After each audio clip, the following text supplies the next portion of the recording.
This is Autoline Daily, the show dedicated to enthusiasts of the global automotive industry. Well, no wonder sales of the Renault Zoe surged in Europe.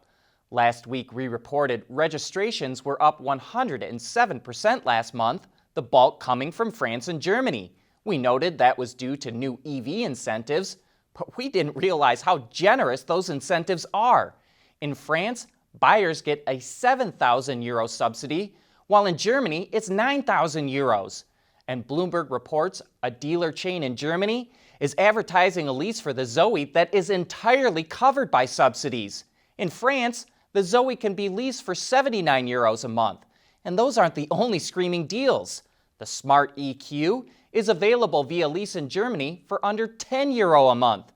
Most EVs will likely benefit from the incentives, but this also goes to show what we've been saying for a while. EVs need subsidies to grow sales. Without them, sales fall off. And speaking of car sales in Europe, the numbers are still weak, but the auto industry is showing signs of improvement.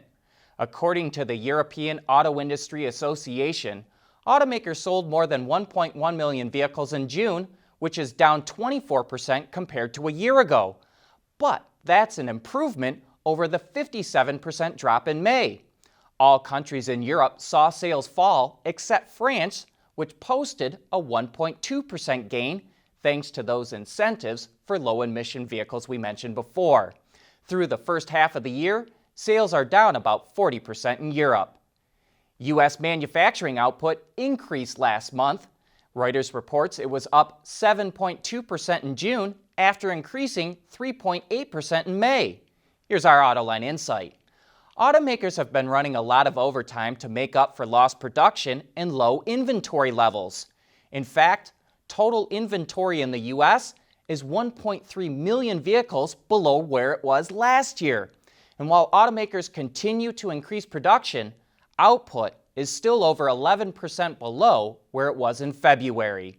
In other production news, Reuters reports that Nissan is cutting its global output by 30% through December due to slumping sales. The automaker will produce around 2.6 million vehicles in that time frame, down from 3.7 million last year. The automaker was struggling before the pandemic, but it's only adding to its woes. In addition to the production cuts, back in May it was reported that the company will cut 20,000 jobs, mostly in Europe and developing countries, in an effort to turn around its profitability. Engineer from anywhere. Perform tests from your office, lab, or living room. OTA, connected car, diagnostics, remote testing, we have you covered. Our hardware and software is trusted all over the world. Global company headquartered in Troy, Michigan. Intrepid Control Systems.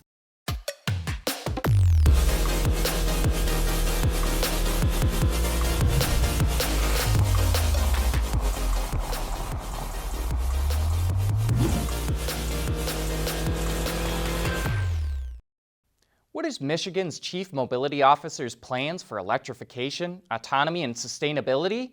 Those will be a few of the topics we dive into on today's Autoline After Hours.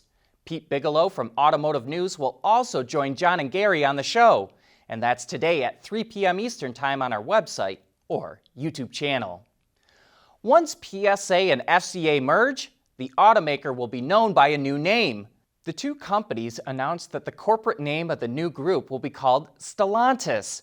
But don't worry, the name of the car brands will remain the same. The Stellantis name will be used exclusively at the group level. The name comes from the Latin verb stello, which means to brighten with stars. The 50-50 merger between PSA and FCA is expected to be complete in the first quarter of 2021. Volkswagen is one of the most vertically integrated automakers. Like Tesla and Toyota, Volkswagen makes a lot of basic components in-house rather than outsourcing them to suppliers. But maybe we're starting to see VW back away from that strategy. Up to now, VW made car seats in-house with its subsidiary called Sitech, which has 5,000 employees in 6 factories. But VW just sold 50% of Sitech to the German supplier Brose.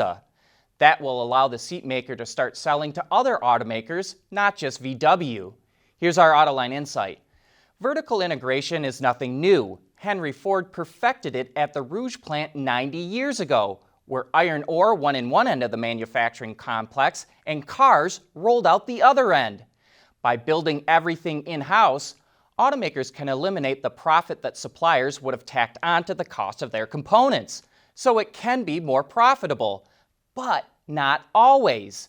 These days, suppliers have become so large, they often have higher manufacturing volume and lower costs than automakers. Also, vertical integration is very capital intensive, and VW probably decided it was better to invest money in EVs, AVs, and connectivity instead of investing into making seats. Lordstown Motors revealed renderings of the interior of its all-electric pickup truck, the Endurance. It's a bit simple, but it looks okay, and it's important to remember that this is a commercial truck, so it's likely been designed to take some abuse, which translates into a more utilitarian look.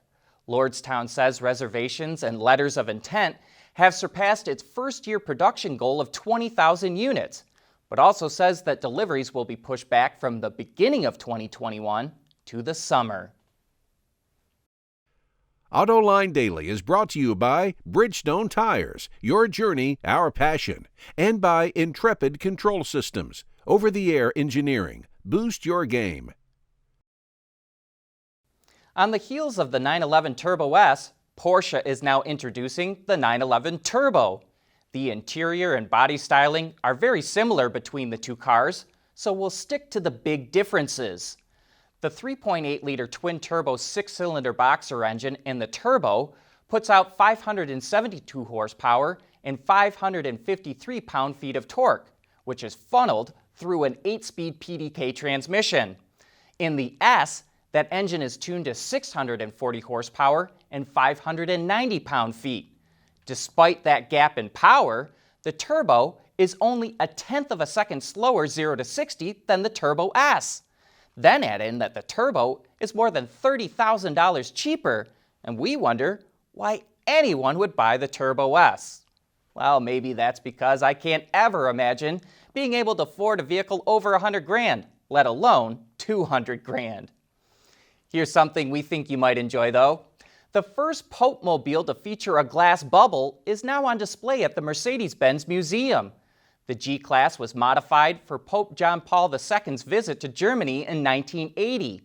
It features a bench seat that sits on a raised floor, which is surrounded by artificial glass, so onlookers would be able to get a view of the Pope. It was changed to bulletproof glass after an assassination attempt a year later.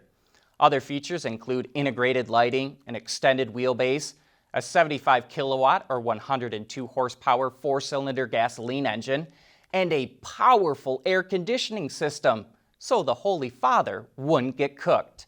The vehicle is part of a broader collection of G-Classes, which celebrates its 40th anniversary this year.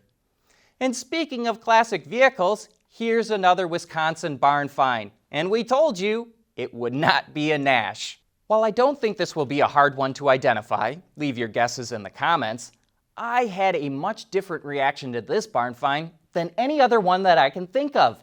I actually wished I owned it. I'd fix up the brakes, the engine, trans, suspension, things like that. But I wouldn't change a thing about the exterior. I absolutely love that patina. What do you think?